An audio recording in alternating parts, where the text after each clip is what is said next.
Nangyari ito noong ako'y 17 taong gulang. Sanay na akong pumunta sa gym 3 hanggang 4 na beses sa isang linggo tapos sumasakay ng bus pauwi. Nung araw na yon, linggo, kakatapos ko lang mag-gym nang hindi ko maabutan yung bus ko. Kaya napilitan akong maghintay ng mas matagal para sa susunod na bus. Gusto ko sanang tawagan ng mga magulang ko pero wala sila noon. Lumabas sila nung gabi na yon. Ayoko rin mag-taxi kasi ang mahal ng singil lalo na sa gabi. Kaya naupo na lang ako sa bus shelter at naghintay. Malamig ang gabi at nagsisimula ng bumagsak ang mga butil ng ulan sa lupa. Habang tumatagal ang paghihintay at hindi pa dumarating ang bus, nilabas ko ang aking cellphone at nakinig na lang ako ng mga kanta. Halos 1 oras na ang lumipas. Sobrang lamig na at wala man lang ibang taong dumadaan. Hanggang sa may napansin akong gumalaw sa gilid ng paningin ko. May isang lalaking mukhang kahina-hinala. Naka-jacket siya at makapal ang kanyang suot na damit. Dahan-dahan siyang naglalakad papunta sa direksyon ko. Alam kong pag tinitigan ko siya ay baka lalo niya akong pansinin, kaya nagkunwari na lang akong nakatutok sa aking cellphone.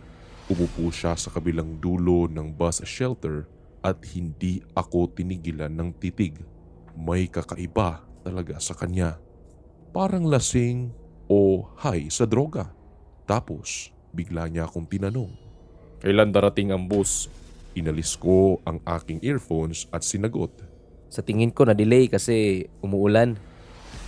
Tinitigan niya lang ako ng matagal tapos bigla siyang nagbubulong-bulong sa sarili niya. Doon na talaga ako nagsimulang kabahan, kaya kunwari na lang akong abala sa cellphone ko. Makalipas ang ilang minuto, sinulyapan ko siya muli. Laking gulat ko nang lumapit na siya sa kinauupuan ko. Paglingon ko sa kanya, narinig ko yung tunog ng paghila ng katawan niyang papalapit. Humarap ako at tinanong siya. Okay ka lang ba, kuya? Tinignan niya lang ako ng malalim gamit ang mapungay at tila basa niyang mga mata. Tapos tinaas niya ang braso niya at yumuko papunta sa akin. Doon na ako kumilos agad. Hinablot ko ang bag ko at tumakbo palayo habang bumagsak siya sa sahig. Dumiretso ako sa kalsada, pilit na hindi lumingon pabalik. Takbo lang ako ng takbo hanggang sa makarating ako sa susunod na bus stop. Paglingon ko ay wala na siya, kaya umupo ako, napabuntong hininga at ipinikit ang mga mata ko habang nakasandal sa salamin.